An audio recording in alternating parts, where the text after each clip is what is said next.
నా ధన్యవాదాలు. నూతన సంవత్సర శుభాకాంక్షలు కూడా, అలాగే రాబో సంక్రాంతి శుభాకాంక్షలు కూడా.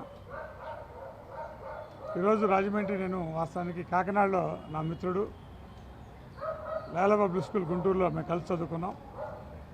సుబ్బయ్య చౌదరి అని ఐఆర్ఎస్ ఆఫీసర్, ఇన్కమ్ ట్యాక్స్ మన కస్టమ్స్ ఆఫీసరు, వాళ్ళ పాప రిసెప్షన్ నిమిత్తం రావడం జరిగింది.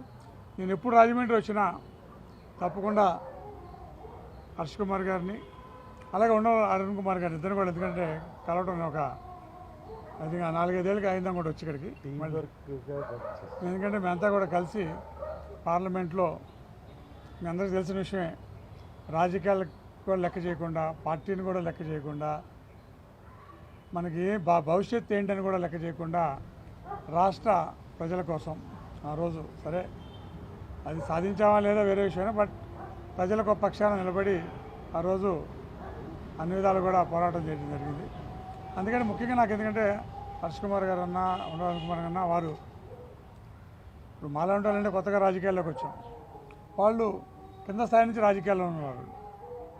అటువంటి వాళ్ళు కూడా వాళ్ళ భవిష్యత్తు కూడా లెక్క చేయకుండా ప్రజల కోసం, ప్రజల అవసరం కోసం, అలాగే రాష్ట్ర ఉన్నతి కోసం వాళ్ళ రాజకీయ జీవితాన్ని కూడా త్యాగం చేశారు.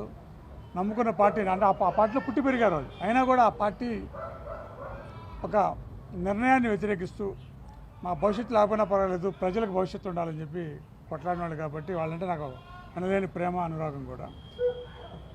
అందుకనే పర్సనల్గా వచ్చాను. అంతకుమించి రాజకీయాలతో ఎటువంటి సంబంధం లేదు. వాళ్ళు రాజకీయాల్లో కొనసాగాలని, మంచి పదవులకు వెళ్ళాలని మటుకు నాకు ఆకాంక్ష ఎప్పుడు ఉంటుంది. సో అందుకని దాని గురించే ఒకసారి వచ్చి కుటుంబ సభ్యులతో పలకరిద్దామని వచ్చాను. నేను అసలు రాజకీయాలు వచ్చే సమస్య లేదు, మళ్ళీ పొడి చేసే సమస్య లేదు. అది మటుకు ఆ రోజు 2009లో చెప్పాను, నేను రాష్ట్ర విభజన జరిగితే నేను రాజకీయాలు రాను, ఉండనని చెప్పాను. దాన్ని కట్టుబడే 14లో తప్పుకున్నాను. నేను తప్పుకున్నా కూడా హర్ష కుమార్ ఏ పార్టీలో పోటీ చేసినా హర్ష కుమార్కి నా మద్దతు ఉందని తెలియజేశాను. అలాగే ఇప్పుడు కూడా చెప్తాను, హర్ష కుమార్, అరుణ్ కుమార్ ఎక్కడ పోటీ చేసినా, ఏ పార్టీ అయినా, ఏ నియోజకవర్గం సంబంధం లేదు, వాళ్ళకి వ్యక్తిగతంగా నా మద్దతు ఇప్పుడు ఉంటుంది.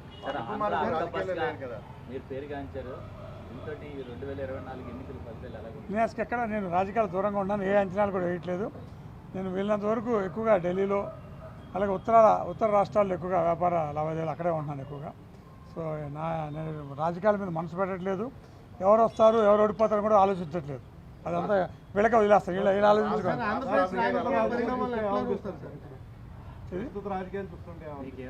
ఏముంటుంది రాజకీయాలు ఏముంది, కొత్త ఏం కాదు కదా. మరి ఎప్పుడు పోటీ ఉంటుంది. ఒకప్పుడేమో జాతీయ పార్టీకి, ప్రాంతీయ పార్టీకి పోటీ ఉండేది, ఇప్పుడు ప్రాంతీయ పార్టీల మధ్యన పోటీ ఉంటుంది. సో న్యాచురల్గా జాతీయ పార్టీకి, ప్రాంతీయ పార్టీకి పోటీ ఉన్నప్పుడు ఒకలాగా ఉంటుంది. ప్రాంతీయ పార్టీల మీద పోటీ ఉన్నప్పుడు మనం తమిళనాడులో చూసాం కదా. సో ఆ యొక్క పోరాటం కొంత డిఫరెంట్గా ఉంటుంది. కాంగ్రెస్ పార్టీకి షర్మిల రావడం అది ఎవరి వ్యక్తిగత విషయం అది. సో ఎవరు ఏ పార్టీలోకి వెళ్ళినా నాకేం సంబంధం లేదు, వాళ్ళ ఇష్టం అది. సో అది ప్రజలు నిర్ణయించాలి. ఎందుకంటే నేను రాష్ట్రానికి ఎప్పుడో సంవత్సరం అయింది నేను ఈ రాష్ట్రానికి వచ్చి. నిన్న మొన్న విజయవాడ వెళ్ళాను, ఇవాళ రాజమండ్రి వచ్చాను.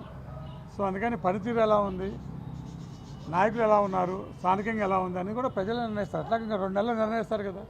ఇప్పుడు తినపోయే భోజనం రుచి ఇప్పుడు చెప్తే ఎందుకు తిన్నాక తెలుస్తుంది. అట్లా ఖచ్చితంగా కాంగ్రెస్ పార్టీ విజయం సాధించడం ఒక ఎందుకంటే నాకు రాజకీయంగా భవిష్యత్తు ఇచ్చింది, పుట్టుకనిచ్చింది కాంగ్రెస్ పార్టీ. అటువంటి కాంగ్రెస్ పార్టీని ఒక సిద్ధాంతానికి, లేకపోతే ఏదో ప్రజల మనోభావాలకు అనుగుణంగా వ్యతిరేకించాం, పోరాడాం. బట్ ఎప్పుడు మా మనసులో ఎప్పుడు ఉంటుంది కాంగ్రెస్ పార్టీ బాగుంటే మంచిది. ఎందుకంటే అది 120 ఏళ్ల చరిత్ర గల పార్టీ. ముఖ్యంగా నేను జాతీయ పార్టీలు బలంగా ఉండాలని కోరుకునే వ్యక్తి. నేను ఎట్లా చూడదు సార్ వచ్చే ఎన్నికలకి ఎన్డీఏ కానీ యూపీఏ ఇండియా కూటమి పరిణామం అది అన్నీ కూడా మీరు చూస్తారు కదా 2 నెలలు అట్లాగూ. ఎందుకంటే నేను రాజకీయంగా నేను ఏ పక్షాన్ని మారుతున్న సబబు కాదు, రాజకీయాలు దూరంగా ఉన్నాను కాబట్టి.